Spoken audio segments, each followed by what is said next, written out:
In John Maxwell's book, The 21 Irrefutable Laws of Leadership, he talks about momentum and how the saying, if you can't take the heat, then get out of the kitchen, doesn't quite get it right.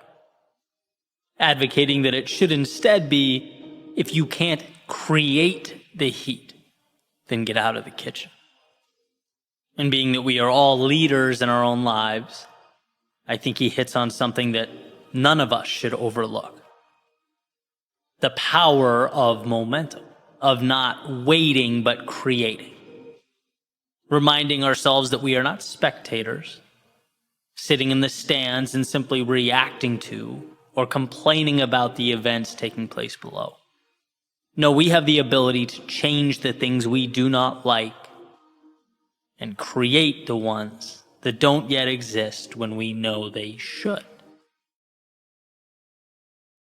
Too much of the time we react to that metaphorical heat in the kitchen, as John alludes to, forgetting that we can dial it up or down. We're not only characters that have been created, we are ourselves creators. And I talk a lot about mental shifts that have changed my life, and there are plenty. But perhaps the most important was the realization that I can do something about the things I don't like. And I know that sounds simple, probably even obvious. But I look back at various stages of my life and am blown away by the amount of things I tolerated for years and years simply because I gave it no thought. There were so many questions that I never asked, so many opportunities I never explored. Until I realized, hey, you can stop accepting those things you don't want. It's amazing the power of a simple list that was created. 2 columns. Left side, all the things that bothered me, that I wasn't happy with, or that I knew should be there that had been lacking. And then on the right column, what I'm going to do about it. Every single item. Each one. What's the step I'm going to take? And I just poured my heart onto that paper, and it's like you look down and feel like you have finally moved into the driver's seat. There's something incredible about knowing that you have taken control, something satisfying, knowing that you're not just accepting what falls out of the sky and lands in your hands. Right? Especially since we seem to have this proclivity to box ourselves in. Human beings are amazing in their ability to adapt. But the danger is when we adapt to and normalize a reality that falls short of what matters to us. The danger is in forgetting that nothing happens without momentum, and momentum is self-made. One of my favorite stories is about a man walking through the circus. And he sees these enormous elephants, each with one end of a rope tied around one of their legs, and the other end of that rope connected to a chair. The man, as he's walking by, he's curious, asks one of the trainers, hey, isn't that dangerous? Couldn't the elephant easily break free and get away if he wanted? And the trainer says, no. See, we started doing this when they were baby elephants. And when they were babies, they couldn't physically break free. They weren't strong enough. And so over the years, as they grew and became bigger, stronger, it never dawned on them that by simply pulling on that rope or walking away, they could break free. These chains might as well be invisible. And that's what they were. Mental. The rope wasn't keeping the elephants to the chair. The elephants were keeping the elephants to the chair. And there's something there in that message for all of us. For some of us in this particular moment, maybe it's big picture. For others, maybe we're at a season of life where it's simply creating momentum in some type of smaller capacity.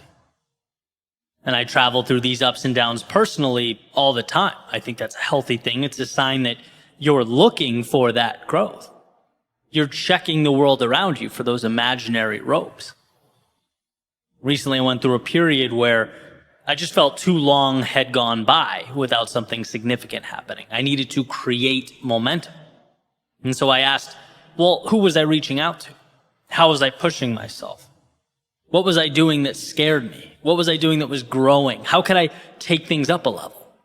All these little levers of opportunity are all around us, but we have to know to look for them, to see them and pull.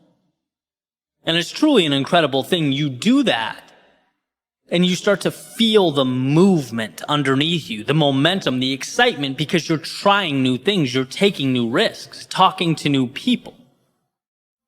And that's how that snowball grows. We have to realize that we are mighty big elephants, perpetually tied to these comically small chairs.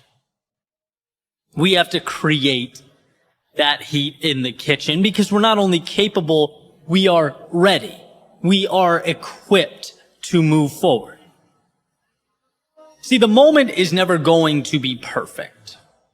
The momentum will never come to be on its own. Those things wait. They wait for you to stop watching life go by and click start on the stopwatch. Yeah, time has always ticked away, but it will never mean as much as it's about to now. Tick, tock, whispers the opportunity, signifying that in order to evolve, we must decide we are bold enough to go where we have not yet gone and strong enough to leave some things behind, to choose to accept some discomfort in its impermanence instead of a regret that is forever. And that's a trade that demands we look into the future and find value in the unseen. It's a move that says the seconds ticking by mean too much to dishonor them by not making the most of what's around you.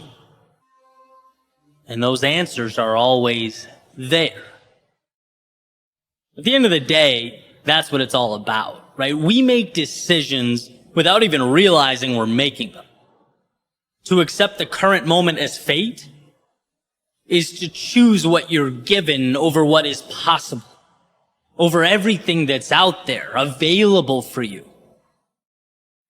It's never too late to pull on that rope around your foot, to be who you, as the saying goes, might have been. Know that in your world, nothing consistently shows up or exists without your stamp of approval. That will always be true. Nothing carries on without you allowing it to do so. And that understanding will be the difference between the ground level and the exponential heights you are capable of reaching. The creation, the email, the phone call, the ride, the book, the period of time, the step out the door, any and all of life's seemingly unremarkable characteristics. Within them is your ticket to greatness. Just know that you have to be the one that winds the clock. You are the sun around which everything else revolves, the architect that makes something of value from them. There will always be momentum where you decide there should be momentum. So pick your head up, open the door, and step out into the world of potential that await.